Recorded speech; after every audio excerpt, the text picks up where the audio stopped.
Very good morning.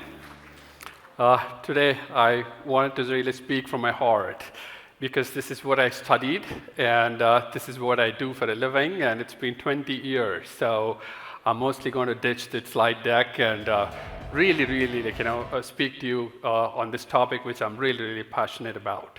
And the company has set out a grand vision, which is to make the world more resilient.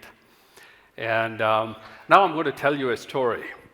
Several years ago, our top leadership were at Zurich, and at the airport, they were waiting to catch, the flight. And they were just looking at this runway, beautiful runway, and they were just, having this word that what a beautiful, magnificent sight this is. Flight after flight is just taking off, and what if in a corporate setting we have beautiful, wonderful, innovative ideas from our employees take off just like these flights? Can we have something in place in our companies? Because there are so many great ideas that each one of our employees has, and then what can we do for each of those ideas to take off? And we need so many great ideas because we have set a very grand vision for ourselves. And that is to make the world more resilient. One of our, the speakers just now referred to, the earthquake in Turkey and Swiss Re.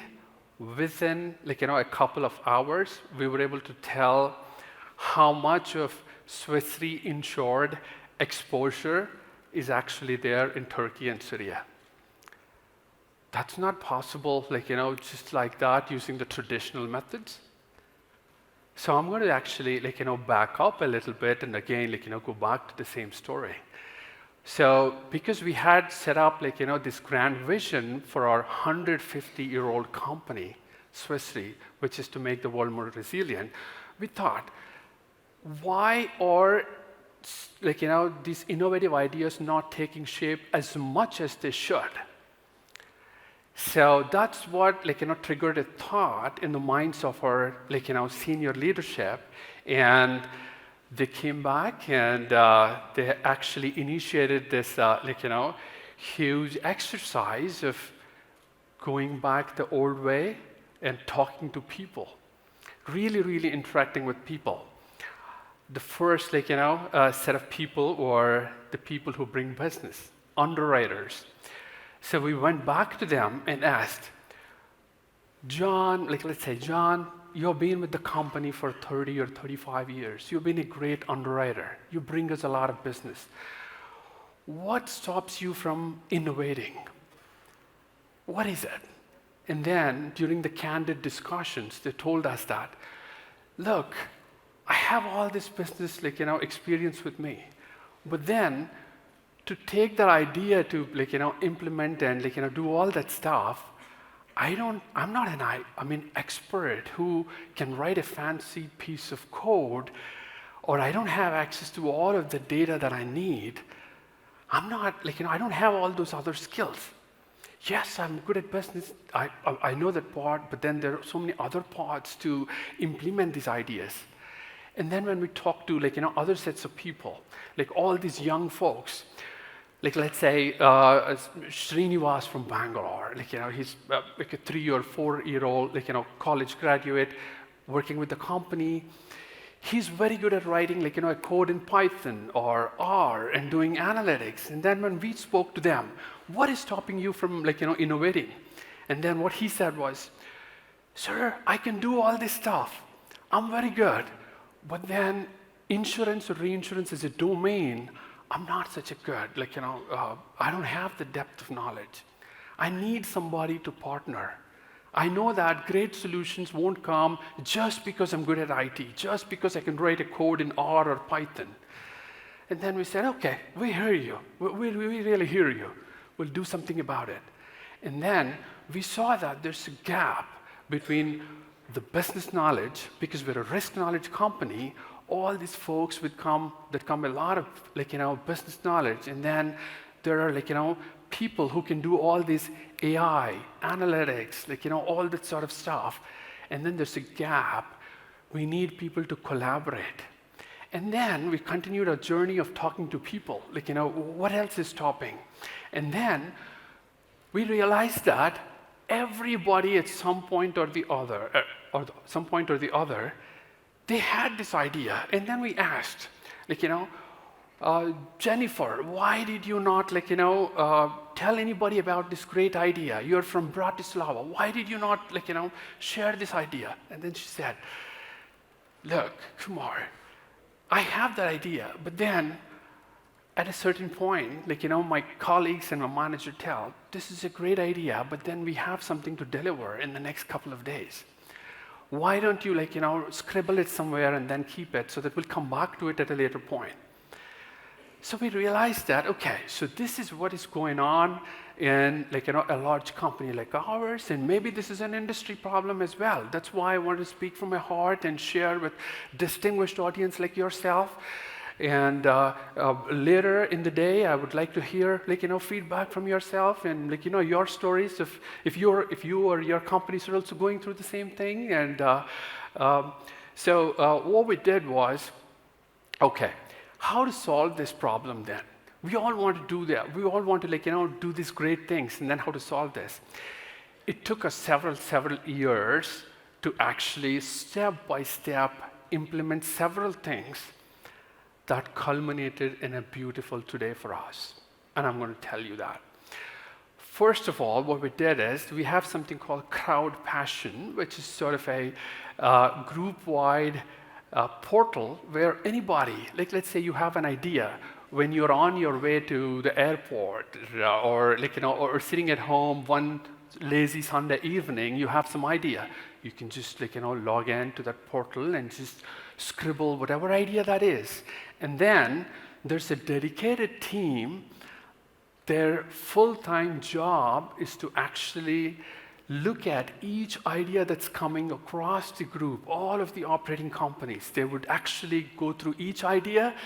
They would set up a catch-up with you, and then they would actually understand, do we have to collaborate with other teams? We understand that you don't have the time, or your team doesn't have the resources to collaborate. We are there for you and your team to do that. We will do it in a step-by-step way. We sit at the group level. We can organize those meetings with other operating companies as well, because there is a glass ceiling which you cannot break. You've been only a few years with the company, and it's not possible to reach to the thousands of employees spread across multiple operating companies. It's not so easy to break that. And we are there. We have a dedicated team that will help you do that. So that's one way we actually started collecting all of these great ideas. And then we thought, okay, now let's solve this problem of what to do to solve this gap between, like I said, the IT, experts or the analytics experts, and then, the business domain experts and stuff. Then we realized that our current landscape is a bit fragmented. Data, let's say the admin systems data, or the costing tools, or the pricing tools, or the claims data, this is not seamlessly flowing, and it's not so easy to access. It is not a very democratically, available data. So what we thought is we should break this and make data very, very democratic. Democratic in the sense anybody should be able to access the data that they need. Because if you need to go ahead with your innovative idea, then you need access to data. And a lot of people think that, oh yeah, I'm going to join this company and then, yeah, I'll have access to a lot of data. No, that's not as easy as it sounds because of several restrictions when it comes to, a variety of reasons. It's not so easy. So what we thought is we should first, make it available. Then, we went into this boardroom and discussed, and then we thought, okay, so what is, what else are, the problems? A lot of the times, people are doing ad hoc analysis which they're spending a lot of time and effort, but it's not reusable. So we thought this is also not good because this is, our people are spending a lot of time and effort into this analysis, and that's not reusable. That's not good at all. That's not efficient. So that's when we thought, okay, that's another problem. And then, and so on and so on. And then we said, okay, it's time for transforming our digital landscape. That's what we should do. If we want to if we want to be the early movers, if we want to be really the leaders in this space, that's what we need to do. And what we did is we have actually tied up with a very large US-based company that offers an end-to-end solution for creating a data lake and also building pipelines, or doing all of the regular, data engineering work, and it's a multi-year, agreement, and we just got, committed to, a long battle, or I would say, we know that it's not, going to be a short-term thing. We got into, a very multi-year, long-term project, and we started on that digital transformation journey. And when this innovation portal is constantly feeding us all these great ideas, we knew that we had to build this runway, beautiful runway, and after that, all of these ideas will take off one after the other. So we were quietly rigorously working with a lot of vendors, army of data engineers and scientists, and before scientists I would say army engineers, or data engineers, army of them.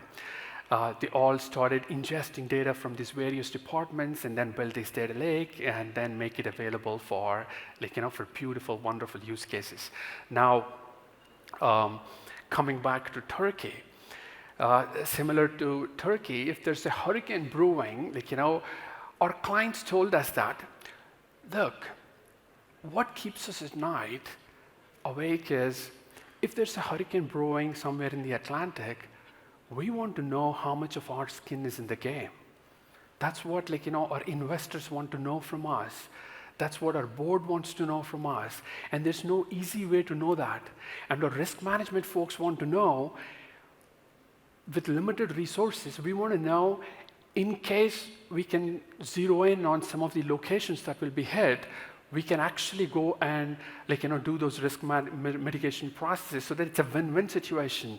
The client actually goes through less losses, and then the insurer will have to pay less, and it's a win-win thing. Then what is stopping us from doing that? So that's when we thought, okay, then let's build something a real-time natural catastrophe loss alert system that is a beautiful use case that has taken off because we have in place this data lake and all of the pipelines built and all of the data that is available at Swiss Re. I work for one of the operating companies, which is Corporate Solutions. We're very proud that we have actually transformed our landscape for property book, and our clients today receive instant alerts even when right out at the sea. If there's a hurricane brewing, you can already get once every 6 hours. Let's say it takes a couple of days to hit the coast of Florida. Once every 6 hours or so, they already get alerts on their mobile phones and in the form of emails and text messages. Your specific locations in Florida are going to be hit, and you have 2 days time to act. That is how we have actually told our clients that how they can be prepared, they can minimize their losses, and their CEOs and all of their chief executives on how much of their skin is in the game and all that. So this is how digital transformation has helped us quite a bit. And it's still a journey. We're a huge company. We're not saying that all of our operating companies have already been transformed, but we have already successfully or in the transformation, and we are seeing a lot of use cases that are taking off, and that is what is truly helping our company. Now. Thank you so much. This is a very distinguished audience, and I truly feel this to be an honor to be amongst yourselves. today, and I thank 3AI for organizing such a wonderful event, and yeah, for bringing the industry together. And during the rest of the day, I look forward to interacting with each one of you. Thank you so much, ladies and gentlemen, for giving me this opportunity and for your time.